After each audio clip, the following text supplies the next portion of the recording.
वेद और पुराण हमारे प्राचीन ग्रंथ हैं जो ज्ञान से परिपूर्ण है, लेकिन एक ऐसी किताब है जिसके बारे में लोग बात करने से भी डरते हैं। लोगों का मानना है कि इस किताब को कभी भी घर में नहीं रखना चाहिए और ना इसे कभी पढ़ना चाहिए, क्योंकि यह किताब तभी पढ़ जाती है जब किसी की मृत्यु हो जाती है। मृत्यु एक ऐसा सत्य है जिसे बहुत कम ही लोग समझ पाए। पुराणों के अनुसार जो लोग अच्छे कर्म करते हैं वो स्वर्ग जाते हैं और लोग पापपूर्ण जीवन जीते हैं वो नरक जाते हैं। लेकिन क्या सच में ऐसा होता है? क्या आपने कभी सोचा है कि मरने के बाद क्या होता है? इन सब के बारे में हमें गरुड़ पुराण नामक ग्रंथ से पता चलता है। गरुड़ पुराण 18 महान पुराणों में से एक है। गरुड़ पुराण के दो प्रमुख भाग हैं। पहला भाग प्राचीन काल में विष्णु की भक्ति में बारे में है। इसमें ध्यान, योग और अन्य गहन ज्ञान के बारे में लिखा गया है। लेकिन गरुड़ पुराण पे दूसरे भाग उत्तराखंड में राक्षस युग के बारे में, मृत्यु के बारे में बताया गया है। चैप्टर 1 यमलोक। गरुड़ पुराण में भगवान विष्णु ने कहा कि यमलोक में सबके कर्मों की सूची चित्रगुप्त के पास होती है। उसने कितने पुण्य किए, कितने पाप किए, ये सब विस्तार से लिखा है। चित्रगुप्त की सभा में हर जाति के कर्मों की चर्चा होती है और उसी के अनुसार सजाएं तय की जाती है। यमराज की सभा में जाने के लिए 4 दरवाजे होते हैं।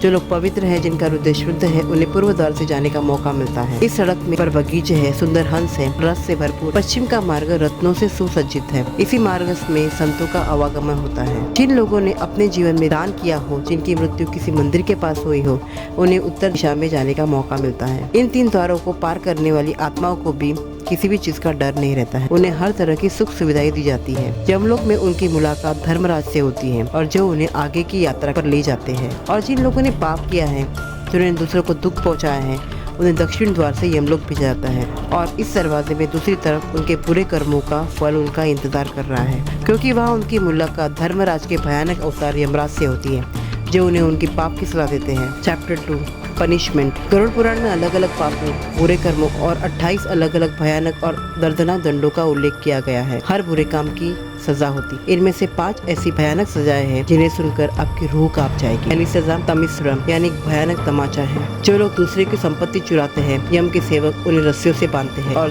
तमिश्रम नरक में भेजते हैं। उस नरक में उनको डंडे से पीटा जाता है।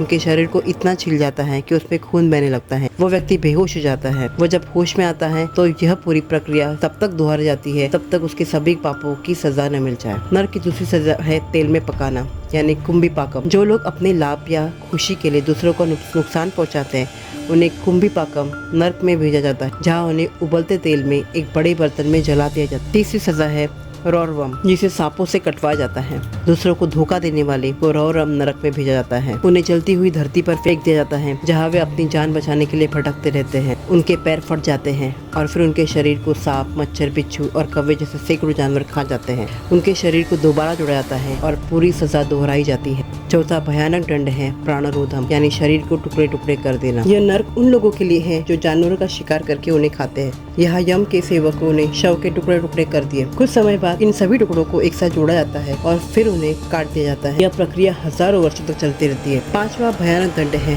ताकत मूर्ति, जिसे जला देना है। जो लोग अवैध संबंध बनाते हैं, अप्राकृतिक यौन क्रिया करते हैं, उन्हें इस नरक में जलाया जाता है। उन्हें बांधकर जलती हुई जमीन पर फेंक दिया जाता है और उनका शरीर आग में पिघल जाता है। वे ठीक हो जाते हैं और फिर से आग में जल जाते हैं। चैप्टर 3 मृत्यु। किसी व्यक्ति की मृत्यु के बाद जब आत्मा उसके शरीर से निकल जाती है तो उसकी इंद्रियां काम करना बंद कर देती है। वह दुनिया और अपने आसपास की दुनिया को देखना शुरू कर देता है। जब शरीर से आत्मा निकलती है तो इंसान को इतना दर्द होता है मानो 40,000 बिच्छू ने डंक मार दिया हो। मृत्यु के समय यमलोक से 2 सेवक आते हैं। काली आंखें, गुस्से वाली आंखें, टेढ़ा मुंह। इनका रूप इतना डरावना होता है कि मरने वाली आत्मा डर के मारे अपने शरीर को कसकर पकड़ लेती है। उसकी आत्मा वापस के शरीर में आना चाहती है, लेकिन ये असंभव है। आत्मा को रस्सियों से कसकर बांध देते हैं और काफी प्रयास के बाद वह आत्मा रोने लगती है। वह गिर जाती है और उसकी आत्मा शरीर छोड़ देती है। यम तुरंत उसकी आत्मा को बांध कर ले जाता है और यहीं से शुरू हो जाती है यमलोक की यात्रा, जहाँ पाप और पुण्य का वजन होता है, कर्म गिने जाते हैं और सजा दी जाती है। मृत्यु के बाद यम व्यक्ति की आत्मा को यमलोक ले जाते हैं। चैप्टर 4 यमलोक का सफर। जिस व्यक्ति ने अपने जीवन में अच्छे कर्म किए हैं, उसके लिए यमलोक की यात्रा बहुत आसान है। उन्हें रथ ले जाया जाता है। लेकिन जिन लोगों ने अपने जीवन में अच्छे कर्म नहीं किए हैं, उनके लिए यह यात्रा दुख और पीड़ा से भरी हुई होती है, क्योंकि यम व्यक्ति की आत्मा को रस्सी बांध कर ले जाता है। उसे कहीं आराम करने का मौका नहीं मिलता। उसे पूरे रास्ते में 16 स्टेशन पार करने पड़ते हैं। रास्ते में कभी बर्फीली हवा चलती है तो कभी आग की बारिश। उसे घने जंगल में जानवरों का सामना करना पड़ता है।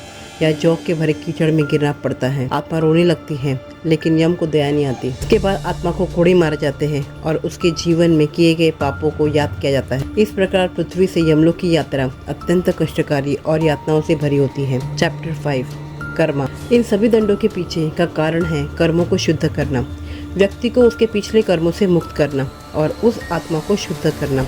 जिस व्यक्ति ने जितने अधिक पाप किए होंगे उसको उतना अधिक दंड मिलता है, और जिससे जितने अधिक कर्म अच्छे कर्म किए हैं उसे उतना ही सुख मिलता है।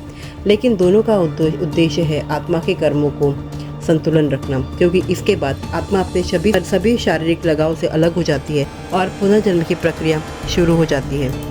गरुड़ पुराण में भगवान विष्णु कहते हैं, जिस प्रकार मनुष्य कपड़े बदलता है उसी प्रकार आत्मा शरीर बदलती है, लेकिन मनुष्य शरीर मिलना एक सौभाग्य की बात है और दुखदायी भी।